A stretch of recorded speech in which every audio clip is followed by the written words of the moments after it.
Hello everyone, welcome to English Aura Institute. I am your UGC NET English educator. In today's video, we are discussing about second literary theory. We have already discussed new criticism as our first literary theory. हम already discuss कर चुके हैं new criticism को in the previous video. आप उसको जाकर के देख सकते हैं. जो न्यू क्रिटिसिज्म है और फॉर्मलिज्म है are closely associated but there is a big difference between them. We are discussing it in the later slides. First is formalism. Formalism start होता है आपका 1910 में और ये एक ब्रॉड अप्रोच है. फोकस करता है mainly on structure form, mainly on form, structure, devices and techniques पर. ठीक है. अब इसमें हम देखते हैं कि ये आगे चल करके दो ब्रांचेस में डिवाइड हो जाता है. फर्स्ट है ये आपका दो ब्रांचेस में डिवाइड होता है. फर्स्ट है रशियन फॉर्मलिज्म और न्यू क्रिटिसिज्म. ये दोनों जो मूवमेंट हैं ये पैरेलली चल रहे थे बट डिफरेंस ये था कि ये डिफरेंट कंट्रीज़ में थे. इनका प्लेस डिफरेंट था. ये स्टार्ट रशियन फॉर्मलिज्म स्टार्ट होता है 1910 में और कंटिन्यू करता है 1930s तक. जबकि हम देखते हैं न्यू क्रिटिसिज्म 1920 से 1940s तक चलता है. ये रशिया में था और ये ब्रिटेन और यूनाइटेड स्टेट में था. ये इनका डिफरेंस आ रहा है. और जो फॉर्मलिज्म है वो फोकस करता है लिटरेरी टेक्निक पर, जो ब्यूटिफाई करता है एक पीस ऑफ वर्क को. यहाँ पर कौन सी लिटरेरी डिवाइस यूज़ करे, सिम्बॉलिज्म, इमेजरी कौन सी यूज़ की गई है, मीटर कौन सा है, ये सारी इंपॉर्टेंस ज़्यादा रखता है रशियन फॉर्मलिज्म में. और जब हम न्यू क्रिटिसिज्म को देखते हैं तो वो फोकस करता है मेनली ऑन टेक्स्ट जो कि सेल्फ कंटेन्ड है, एक इंडिपेंडेंट मीनिंग देखता है और एक इन डेप्थ इंटरप्रिटेशन देता है और कंप्लीट मीनिंग अपने आप में देता है. फॉर्मलिज्म और न्यू क्रिटिसिज्म में क्या डिफरेंस बैठता है हम इसको समझना चाहेंगे. फॉर्मलिज्म फोकस करता है ज़्यादातर फॉर्म पर, जबकि न्यू क्रिटिसिज्म फॉर्म के साथ साथ कंटेंट पर भी फोकस करता है. दोनों ही में टेक्स्ट सुप्रीम है, दोनों ही टेक्स्ट की बात करते हैं. न्यू क्रिटिसिज्म ज़्यादा इन डेप्थ नॉलेज की बात करता है, क्लोज रीडिंग की बात करता है. जबकि आपका फॉर्मलिज्म डिवाइसेस पर ज़्यादा इम्पोर्टेंस देता है, टेक्निक्स पर ज़्यादा इम्पोर्टेंस देता है. जैसे कि हमने इसमें भी लिख रखा है स्ट्रक्चर पर ज़्यादा फोकस करता है न्यू क्रिटिसिज्म के मुकाबले. आप न्यू क्रिटिसिज्म को और डिटेल में जानना चाहते हैं तो आप हमारी प्रीवियस वीडियो को विज़िट कर सकते हैं जो इसी चैनल पर अवेलेबल है. ये हम अब लिटरेरी थ्योरी की पूरी सीरीज़ चलाने वाले हैं जिसमें हम अप्रॉक्सीमेट 14 लिटरेरी थ्योरीज़ को डिस्कस करेंगे और आज सेकंड हम डिस्कस कर रहे हैं. नेक्स्ट हम मूव करते हैं, इसकी डेफिनेशन को समझ लेते हैं कि फॉर्मलिज्म है क्या. फॉर्मलिज्म एक लिटरेरी थ्योरी है, क्लियर है हमें, that analyses a literary work. जो वो फोकस करती है एक लिटरेरी वर्क को. मेनली जो फॉर्मलिज्म है वो फोकस करता है पोइट्री पर. प्रोज की ना बात करके ये ज़्यादातर पोइट्री पर फोकस करता है फॉर्म पर, उसके स्ट्रक्चर पर, उसकी लैंग्वेज पर कि लैंग्वेज कौन सी है, स्ट्रक्चर कैसा है, फॉर्म कैसा है, लिटरेरी डिवाइसेस कौन कौन सी यूज़ की गई हैं. और टेक्स्ट अपने आप में कंप्लीट है, ऑटोनोमस है, कंप्लीट इंडिपेंडेंट मीनिंग देता है और इग्नोर करता है एक्सटर्नल फैक्टर्स को, एक्सटर्नल कॉन्टेक्स्ट को. तो हम ये समझ सकते हैं कि फॉर्मलिज्म एक ऐसी लिटरेरी थ्योरी है जो कि फोकस करता है मेनली पोइट्री को एनालाइज करने के लिए, उसके फॉर्म पर, उसके स्ट्रक्चर पर, उसकी लैंग्वेज कैसी है, लिटरेरी डिवाइसेस कौन सी यूज़ की गई हैं और अपने आप में एक कंप्लीट मीनिंग देती है. और उसे एक्सटर्नल सोर्सेज की ज़रूरत नहीं है, ना ही उसे हिस्टोरिकल बैकग्राउंड से मतलब है कि राइटर किस पर्सपेक्टिव से लिख रहा है, किस बैकग्राउंड से आ रहा है, क्या सोशल सिनेरियो चल रहा है, क्या पॉलिटिकल इश्यूज़ हैं बाहर, कौन सी एज है, इस सब से कोई भी रिलेशन उसका नहीं है. ये स्टडी करता है structure, metre, style, technique, imagery, symbolism, grammar कौन सी है, सिंटैक्स और अदर लिटरेरी डिवाइसेस पर. नेक्स्ट है लिटरेरी वर्क इज़ आइसोलेशन. मतलब जो एक पीस ऑफ वर्क है लिटरेचर का वो अपने आप में आइसोलेटेड है और अपने आप में इंडिपेंडेंट है। ऑटोनोमस मीन्स इंडिपेंडेंट टेक्स्ट है, उसे कोई और एक्सटर्नल एस्पेक्ट की कोई ज़रूरत नहीं है। आगे आता है डिसरिगार्ड करता है ऑथर की इंटेंशन को, कि ऑथर किस इंटेंशन से उस वर्क को लिख रहा है, ये इम्पोर्टेंस नहीं रखता है। जैसे कि अगर हम जॉन कीट्स की एक ओड को देखें, ओड टू नाइटिंगेल, तो उसमें जॉन कीट्स बहुत ही इल हैं और वो एक इमोशनल ट्रॉमा से गुजर रहे हैं। उनके ब्रदर की डेथ हो चुकी है, उनकी मदर की डेथ हो चुकी है। इस सब से कोई रिलेशन ना करके जो एक फॉर्मलिस्ट क्रिटिक होता है वो सिर्फ उसके टेक्स्ट में क्या इंपॉर्टेंट है वो उस पर ध्यान देता है, ना कि हिस्टोरिकल बैकग्राउंड पर, सोशल कॉन्टेक्स्ट पर या रीडर के इमोशनल रेस्पॉन्स पर पर ध्यान देता है। और इसमें जो लास्ट हमने ये ग्रीन पेन से लिखा है, ये इसलिए लिखा है क्योंकि ये एक प्रीवियस ईयर क्वेश्चन है, पूछा गया है device is the only hero. जो डिवाइस है वो अपने आप में केवल हीरो जो बताया है उन्होंने लिटरेचर का, वो डिवाइसेस को बता दिया है फॉर्मलिज्म में। फॉर्मलिज्म के अंदर क्या आता है, डिवाइसेस सबसे इम्पॉर्टेंट है। ये आपको एक डेफिनेशन क्लियर हो गई है। आई होप आपको समझ आया हो। नेक्स्ट मूव करते हैं इस पे इम्पॉर्टेंट और मेजर फिगर्स को। सबसे इसमें इम्पॉर्टेंट फिगर्स आती हैं विक्टर शोवस्की। ये सारे रशियन नेम है तो इनकी प्रोनाउंसिएशन डिफरेंट हो सकती है। रोमन जेकॉब्सन है। विक्टर शोवस्की का एक इम्पॉर्टेंट वर्क आता है आर्ट एज टेक्निक। ये 1917 में आया हुआ वर्क है और इसी में इन्होंने एक टर्म दिया है डी फेमिलियराइजेशन, जो कि आपके प्रीवियस ईयर क्वेश्चंस में पूछा गया है। उसके बाद रूबन जेकॉब्सन बहुत इंपॉर्टेंट है, बोरिस इकिनगम है, यूरी टाइन्यूनोव है, बोरिस टोमस्कोवस्की है। ये इम्पॉर्टेंट हैं, इम्पॉर्टेंट फिगर हैं। नेक्स्ट आपके आते हैं मेजर स्कूल जो कि आपके फॉर्मलिज्म से एसोसिएटेड हैं। फर्स्ट जैसे मॉस्को लिंग्विस्टिक सर्कल, ये सबसे पहला है और ये जो आपका था ये मॉस्को में ही आया था तो इसलिए इसको मॉस्को लिंग्विस्टिक स्कूल कह गया। ये वहीं पर डेवलप हुआ था, 1915 में ये स्टार्ट हुआ था और ये फोकस करता है मेनली लैंग्वेज पर कि किस तरह की लैंग्वेज आपके टेक्स्ट में यूज़ की गई है। और इसमें इसी के अंदर एक इम्पॉर्टेंट टर्म आ जाता है आपका लिटरेरीनेस।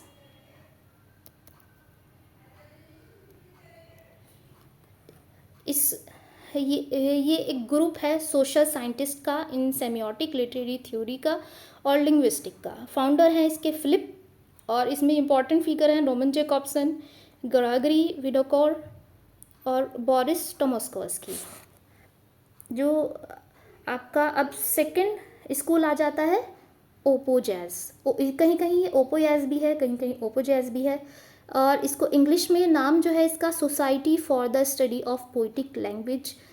ये आपका स्टार्ट होता है मॉस्को लिंग्विस्टिक स्कूल के फ़ौरन बाद 1917 में। एक इम्पॉर्टेंट ग्रुप है और ये फोकस करता है, इसका जो मेन फोकस होता है वो होता है लिटरेरी डिवाइसेस। और इसी टाइम पर इस प्रोमिनेंट स्कूल के अंदर ही जो फॉर्मलिस्ट थ्योरी है वो सबसे ज़्यादा उस पर वर्क किया जाता है, वो यहीं पर एक कंप्लीट थ्योरी बन करके तैयार हो जाती है। ये एक प्रोमिनेंट ग्रुप है लिंग्विस्टिक का और लिटरेरी क्रिटिक का। इसमें इंपॉर्टेंट फिगर है विक्टर शोवस्की, बोरिस इकिनगम और व्लादिमीर प्रॉप। नेक्स्ट आ जाते हैं और थर्ड जो है वो है प्राग लिंग्विस्टिक सर्कल। ये आपका आया था 1926 में। ग्रुप है लिंग्विस्टिक फ्लोलॉजिस्ट का और यही जो आपका स्कूल है ये आगे चल करके एक्सपेंड करता है जो फॉर्मलिज्म को फिर स्ट्रक्चरलिज्म की तरफ ले करके जाता है। और इसी में आपकी एक टर्म आया है फॉर ग्राउंडिंग, इसको हम अभी समझेंगे। और यहीं पर वो कहता है कि लिटरेचर एक फंक्शन सिस्टम की तरह है, मतलब एक फंक्शनल सिस्टम की तरह काम करती है लिटरेचर। और इसकी जो प्रोमिनेंट फिगर है वो है रोमन जेकॉब्सन, रेनी वेलक, जैन मुक्रोवस्की और टिजी टोडोरोव। नेक्स्ट जो इम्पॉर्टेंट टर्म हैं आपके, वो कौन कौन से हैं, ये बहुत ही इम्पॉर्टेंट हैं, इनसे बहुत सारे क्वेश्चन आए हुए हैं और हमेशा आते हैं और आते रहेंगे। कभी कभी आपके मैचिंग में आ जाएंगे, खाली आपका ये नाम दे दिया और उसके बाद पूछ लिया कि ये मैच करो आपका, या पूछ लेते हैं ये किस वर्क में है, तो ये इम्पॉर्टेंट सब आ जाता है। डीफेमिलियराइजेशन पहला टर्म है जिसको हम समझ करके चलेंगे। ठीक, फर्स्ट है ये, हाँ, विक्टर शोवस्की ने दिया है और इनका वर्क अभी मैंने आपको बताया था आर्ट एज टेक्निक में, जो 1917 में आया है, उसमें लिखा गया है। और डीफेमिलियराइजेशन आप नाम से ही समझ सकते हैं कि जैसे कोई फेमिलियर चीज़ है उसको हमें डीफेमिलियर करके दिखाया जाता है। जैसे हमने इसमें लिखा भी है, making the familiar seem strange to renew perspective. ये हमें उसी ही फैमिलियर चीज़ को एक नए पर्सपेक्टिव से दिखाती है। जैसे कि हमें एक एग्जांपल ले सकते हैं कि सनसेट का कोई सीन है, सनसेट के बारे में बात की जा रही है, तो सनसेट आपने हज़ारों बार देखा होगा, हर कोई अपनी लाइफ में देखता ही है। तो उसको एक डिफरेंट पर्सपेक्टिव से दिखाना, जैसे उसको ऐसे कह देना कि एक बर्निंग गोल्ड की तरह है, तो एक डिफरेंट पर्सपेक्टिव ला दिया। देखा आपने उसको रोज़ है, लेकिन आज उसको आप ऐसे देख रहे हैं जैसे कि वो एक पिघलता हुआ सोना है या जलता हुआ सोना है, आप इस तरह से उसको देखते हैं। तो एक जो डीफेमिलियराइजेशन एक टर्म है, वो रीडर्स को एक्टिव बनाता है और वो इंगेज करता है उसको, ताकि वो एक नए तरीके से उस चीज़ को फिर से देख सके, जिससे वो फैमिलियर है पहले से, लेकिन उसको फिर से वो विजिट कर सके। नेक्स्ट टर्म आ जाता है लिटरेरीनेस। ये आपका एक और इम्पॉर्टेंट टर्म है जिसको कॉइन करा है आपके रोमन जैकोब्सन ने, और ये कहते हैं लिटरेरीनेस, कोई भी टेक्स्ट है उसकी जो लैंग्वेज है वो ऑर्डिनरी ना हो करके एक लिटरेरी लैंग्वेज हो। लिटरेरी लैंग्वेज वो कैसे होगी कि जब उसमें लिटरेरी डिवाइस, मीटर, राइम्स का यूज़ किया जाएगा, डिफरेंट फिगर ऑफ स्पीच का यूज़ किया जाएगा, मेटाफोर हो, मेटोनिमी हो, सिमली हो, ये डिफरेंट हैं आपकी कई सारी फिगर ऑफ स्पीच, उनको यूज़ किया जाएगा, उसको ज़्यादा ब्यूटिफाई किया जाएगा और वो ऑर्डिनरी लैंग्वेज ना हो करके वो उसको लिटरेरी बना देगी। जैसे कि हमारे एक एग्जांपल लेते हैं, द फ्लावर इज़ ब्यूटीफुल। हमने एक सिंपली कहा, एक सेंटेंस कहा द फ्लावर इज़ ब्यूटीफुल, लेकिन अब उसकी हम लिटरेरीनेस को बढ़ाना चाहते हैं तो हम क्या कहेंगे, the flower smiled beneath the golden sun. हमने इसको और ज़्यादा ब्यूटीफाई कर दिया, हमने इसमें लिटरेरीनेस ऐड कर दी, तो ये ही टर्म ये बताता है। नेक्स्ट मूव करते हैं हम, एक और टर्म है, इन दो टर्म को हम एक साथ समझते हुए चलेंगे। फबुला, फबुला मीन्स होता है स्टोरी, और स्यूजेट का मतलब होता है प्लॉट। फॉर्मूला कोई भी एक कहानी, अगर आप, मैं आपको यहाँ पर एक एग्जांपल देती हूँ, अगर आपने पैराडाइज लॉस्ट पढ़ी है तो आप समझ सकते हैं वो कैसी स्टोरी है। वो स्टोरी है एडम और ईव की, कि वो किस तरह से सिन करते हैं, गॉड उनसे नाराज़ हो जाते हैं और उनको सैटर्न को सज़ा देते हैं, उनको सज़ा देते हैं, सैटर्न को हेल में फेंक दिया जाता है, एडम और ईव को अर्थ पर भेज दिया जाता है, जिससे मॉर्टेलिटी आ जाती है वर्ल्ड के अंदर। और फिर गॉड ये प्रॉमिस करते हैं लास्ट में कि जीसस क्राइस्ट को रिडेम्पशन के लिए भेजा जाएगा। तो इस तरह से ये कहानी है, आपको एक क्रोनोलॉजिकल सीक्वेंस में पता है। लेकिन अब इसको राइटर ने कैसे रिप्रेजेंट किया है, किस तरह से इसका प्लॉट डिज़ाइन, जो मिल्टन है उन्होंने एक टेक्निक का यूज़ किया है, मिडवा रासा, मतलब वो मिडल में से स्टोरी उठा करके फिर हमारे सामने प्रेजेंट करते हैं। वो जो सबसे पहले जो डिस्कस करते हैं वो दिखाते हैं fall of fallen angel. Fallen angel को हमें दिखाते हैं, सैटर्न को, उसके फॉलोवर्स को, कैसे वो हेल में पड़े हुए हैं और किस तरह से वो उससे बाहर आना चाहते हैं और वहीं वो पेंडेमोनियम बना देते हैं, किस तरह से वो वहाँ पर सैटर्न रूल करता है, कौन कौन उसके फॉलोवर्स हैं। तो ये सब हमें दिखाते हैं मिडल में से। फिर आगे चल करके हमें बताया जाता है कि अच्छा ये कहानी कहाँ से आई थी, तो फिर वो पीछे से हमें कहानी सुनाई जाती है कि ऐसे ऐसे एडम और ईव को उसने बहकाया और फिर उन्होंने एक फ्रूट, फॉरबिडन फ्रूट को खाया। इस तरह से वो स्टोरी फिर हमें सुनाई जाती है। तो यहाँ पर फाबुला और स्यूजेट ये टर्म कॉइन करा है बोरिस टोमस्कोवस्की ने, जो इन दोनों को दिखाता है, और ये टर्म आप आई होप आपको समझ में आ गया होगा। नेक्स्ट आ जाता है डिवाइस। ये भी एक बहुत ही इंपॉर्टेंट टर्म है, और डिवाइस को इन्होंने सबसे ज़्यादा इम्पॉर्टेंट माना है। इस टर्म में पूछा भी गया है, ये विक्टर शोवस्की ने ही इंट्रोड्यूस किया है कि जो लिटरेरी डिवाइस हैं, जो टेक्निक है, वो सबसे इम्पॉर्टेंट है, और वो उसको आर्टिस्टिक बनाती है। इन्हीं से तो आर्टिस्टिक बनेगी ना, कि जब हम अलग अलग इमेजरी का यूज़ करेंगे, सिम्बोलिज्म का यूज़ करेंगे, लिटरेरी डिवाइसेस का यूज़ करेंगे, तो यही सब आ जाता है। अब दो टर्म और आते हैं जिनको यूज़ किया है रोमन जैकॉब्सन ने। दोनों ही टर्म है, ये फिगर ऑफ स्पीचेस हैं, इनको रोमन जैकॉब्सन अपने वर्क में यूज़ करते हैं, और ये एक फंडामेंटल प्रोसेस की तरह यूज़ करते हैं। जैसे उन्होंने मेटाफर में क्या होता है, आपने फिगर ऑफ स्पीच पढ़ी होगी, उसमें सिमिलर क्वालिटी को दिखाते हुए कंपैरिजन किया जाता है, और उसका कोई सब्स्टिट्यूट दिखा जाता है जो सेम सी क्वालिटीज रखता है।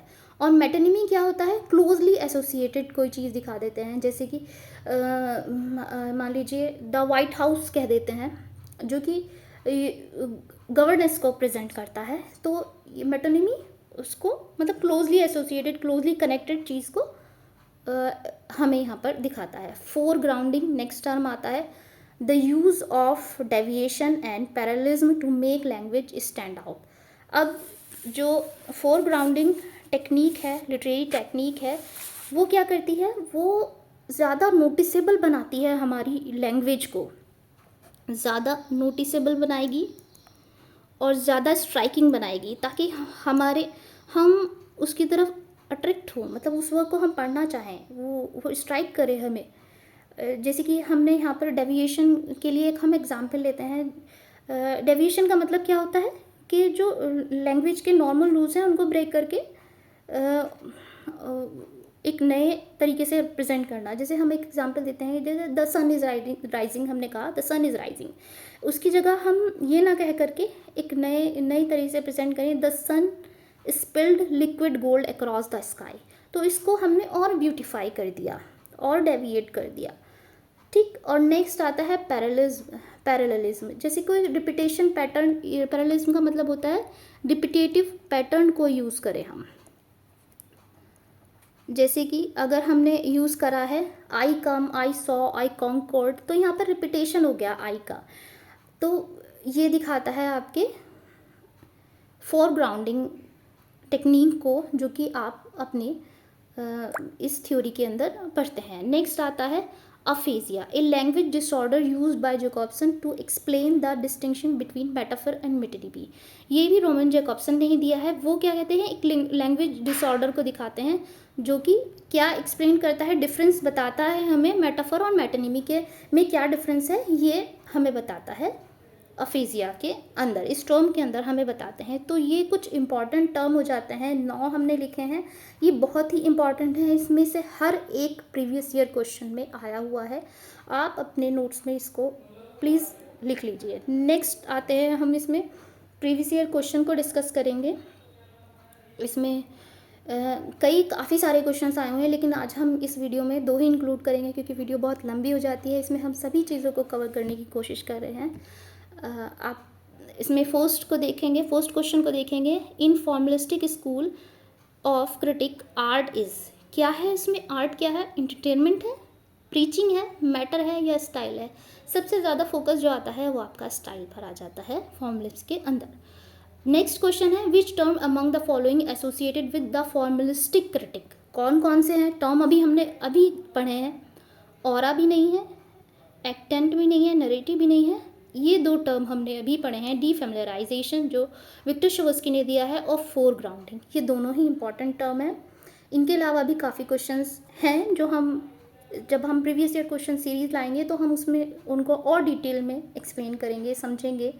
अगर आपको ये वीडियो पसंद आया है, अगर आपको फॉर्मूलिस्ट थ्योरी समझने में आसानी हुई है, तो प्लीज़ मेरे चैनल को सब्सक्राइब कीजिए। और अगर आप न्यू क्रिटिसिज्म को भी समझना चाहते हैं, वो ऑलरेडी अपलोडेड है वीडियो, आप उसको देख सकते हैं। और बहुत ही इनिशियल स्टेजेस पर हमारा ये चैनल है। प्लीज़ आप कमेंट कीजिए कि आपको ये वीडियो कैसी लगी, आपको कितना समझ में आया, और क्या आप और चाहते हैं कि हम लेकर के आएँ इस चैनल पर। Please do subscribe. Thank you so much for visiting our channel. Thank you so much.